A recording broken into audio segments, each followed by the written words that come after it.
တရက်တည်းဟုတ်ပါတယ်တရက်တည်းအတွေးခေါ်လေးတစ်ခုပြောင်းလိုက်ရုံနဲ့ငွေချင်းနဲ့ပတ်သက်တဲ့လက်တွေ့ဘဝကိုပြောင်းလဲနိုင်တယ်ဆိုရင်ကောဒီနေ့တင်ဆက်မှုမှာတော့အဲ့ဒီလိုလောက်ဆောင်ဖို့ရည်ရွယ်ထားတဲ့စိတ်ဝင်စားစရာကောင်းတဲ့လီကျင်ကန်တစ်ခုကြောင့်ကိုလေ့လာကြည့်ကြအောင် James Allen ဆိုတဲ့စာရေးဆရာနဲ့ဒသနပညာရှင်ကြီးတယောက်ပြောပြပူတာရှိပါတယ်။ကြီးကျယ်တဲ့အိမ်မက်တွေကိုမှတ်ပါတယ်အိမ်မက်မှတ်တယ်လို့ပဲဖြစ်လာလိမ့်မယ်။ဆိုတော့ကျွန်တော်တို့အတွင်းစိတ်ကမာကအပြင်လောကကိုပုံဖော်ရဲဆိုတဲ့ဒီအတွေးအခေါ်ကပဲဒီနေ့လေ့လာမယ်အကြောင်းအရာရဲ့အဓိကအချက်ပါပဲ။ အဲ့ဒီတော့ဒီမေခွန်းလေးကိုစဉ်းစားကြည့်အောင်ကြွယ်ဝချမ်းသာမှုဆိုတာအပြင်လောကမှာလိုက်ရှာနေရတာမျိုးမဟုတ်ပဲကိုယ့်ရဲ့အတွင်းစိတ်ထဲကနေအရင်ဆုံးဒီစောက်ယူရတာမျိုးဆိုရင်ကောဒါကကျွန်တော်တို့ငွေကြေးပေါ်မှာထားတဲ့တမာယိုကြအမြင်တွေကိုစိန်ခေါ်လိုက်တဲ့မေခွန်းတစ်ခုပါပဲ ကောင်းပြီဒါဆိုရင်အဲ့အတွင်းစိတ်ကကြွယ်ဝမှုကိုဘယ်လိုစပြီးတိဆောက်ကြမလဲ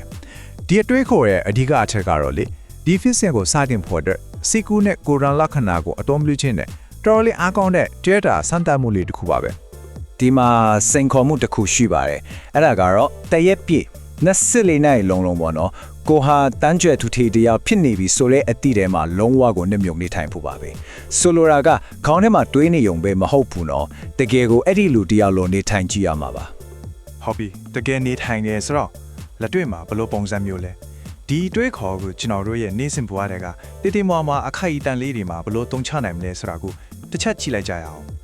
ဒါတွေကိုနေ့တစ်နေ့တာအတွင်းကသေးငယ်ပေးမဲ့အစွမ်းထက်တဲ့အမြင်ပြောင်းလဲမှုလေးတွေဖြစ်စဉ်းစားကြည့်ပါဥမာကားမောင်းနေတယ်ဆိုရင်အခုမောင်းနေတဲ့ကားကိုတကယ်လိုချင်တဲ့အိမ်မက်ထဲကကားလို့ကိုအပြေးအဝခံစားကြည့်လိုက်ပါ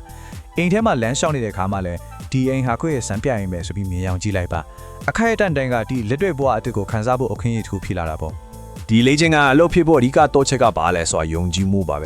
ဆိုရိုးစကားအတိုင်းပေါ့အော်စကာဆုရအောင်တရုပ်ဆောင်ရမယ်တဲ့ဒါပေမဲ့ဒီတရုပ်ဆောင်မှုကတခြားသူတွေအတွက်မဟုတ်ဘူးနော်အရေးကြီးဆုံးပရိသတ်ဖြစ်တဲ့ကိုယ်စိတ်ကိုအရင်ဆုံးလုံးဝယုံတော့အောင်လုပ်ရမှာ ဒါအတွင်းနဲ့ပြုမှုတက်တက်လီချင်းကန်တခုမဟုတ်ပါဘူးဒါရဲပို့ပြီးနေဆိုင်ပါတယ်ဒီပြောင်းလဲမှုကိုတကယ်ဖြစ်မြောက်စေဖို့ကတိကျတဲ့စိတ်ခံစားမှုအခြေအနေတစ်ခုကိုတိဆောက်ဖို့ကအင်တာအရေးကြီးပါတယ်ဘာလို့လဲဆိုတော့လေကျွန်တော်တို့ရဲ့မတိစိတ်ကစကလုံးတွေတဲ့ခံစားချက်တွေကိုပို့ပြီးနားလည်လို့ပါပဲခံစားချက်တွေကပို့ပြီးအားကောင်းတယ် ဒီအချင်းတွေမှာအဓိကကျတဲ့ခံစားချက်၃ခုရှိပါတယ်ပထမတစ်ခုကတော့ဟာငွေရေးကြေးရေးတော့ဘာမှစိတ်ပူစရာမလိုတော့ဘူးဆိုတော့တက်တာရရသွားတဲ့ခံစားချက်မျိုးပါဒုတိယတစ်ခုကတော့ကိုလိုချင်တာကိုလွတ်နိုင်တယ်ဝယ်နိုင်တယ်ဆိုတာသိနေလို့ရတယ်ပေါ်ပါမှုနဲ့လွတ်လပ်မှုခံစားချက်ပေါ့နောက်ဆုံးတစ်ခုကတော့ကိုချစ်ခင်ရတဲ့သူတွေကိုကူညီထောက်ပံ့နိုင်လို့ရရှိတဲ့ net shine နဲ့ပျော်ရွှင်မှုပါပဲဆိုတော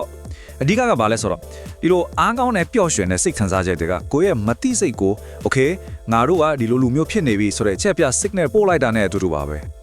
ဟုတ်ပြီမတိစိတ်ချောင်းပြောနေကြတာဆိုတော့ဒီလေးချင်းခန်းကဘာလို့ဒီလောက်ထိရောက်နိုင်ရတာလဲဆိုတဲ့အဓိကချက်ကိုစစ်ပြီးကြည့်လိုက်ရအောင်တကယ်တော့ဒါကကိုယ့်ရဲ့မတိစိတ်ကိုကိုယ့်အတွက်အလုပ်လုပ်ခိုင်းလိုက်တာပါပဲ ဒီနေရာမှာစိတ်ဝင်စားစရာကောင်းတာကမတိစိတ်ကဘလို့တင်ယူတယ်လဲဆိုတာပါပဲသူကကျွန်တော်တို့ပြောတဲ့စကားလုံးတွေကိုအဓိကအတုံ့ပြန်တာမဟုတ်ပါဘူးသူနားလဲတဲ့ဘာသာစကားတသက်ရှိတယ်အဲ့ဒါကတော့ခံစားချက်ထက်ခါတလဲလဲလောက်တာပြီးတော့စိတ်ထဲမှာပုံဖုံမြင်ရောက်တာဒီထုံးခုပါပဲ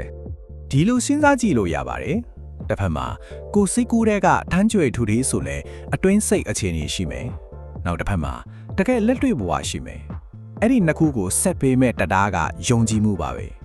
ယုံကြည်မှုကတဖေးရွေးနဲ့ခိုင်မာလာတာနဲ့အမျှစိတ်ကူးကလက်တွေ့ဖြစ်လာနိုင်တယ်လို့ဒီနီလန်းကဆိုပါတယ် ဒီကိုတို့လက္ခဏာအတိတ်ကိုတကယ်ဆွဲမြဲသွားစေဖို့အတွက်ထက်ခါတလဲလဲလှုပ်ဆောင်ခြင်းကအဓိကပါပဲ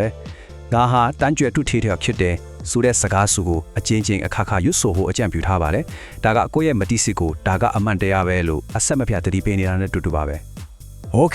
အဲ့ဒီတရက်တာစမ်းတက်မှုကတော့အစပြိုးပေးတဲ့တို့အားတစ်ခုပေါ့ဒါပေမဲ့ဒီအတွေးခေါ်အတစ်ကိုရေရှည်မှာကောဘလို့ဆက်ထင်းမလဲကြွယ်ဝမှုခံစားချက်ကိုအမြဲတမ်းရှင်းတန်နေစေဖို့အတွက်လှုပ်ဆောင်နိုင်တဲ့အလေးချင်းလေးတွေကိုတစ်ချက်ကြည့်လိုက်ကြအောင်ဒီမှာရေရှည်အသက်ဆက်လုပ်သွားလို့ရတဲ့အလေးချင်းလေး၃ခုရှိပါတယ်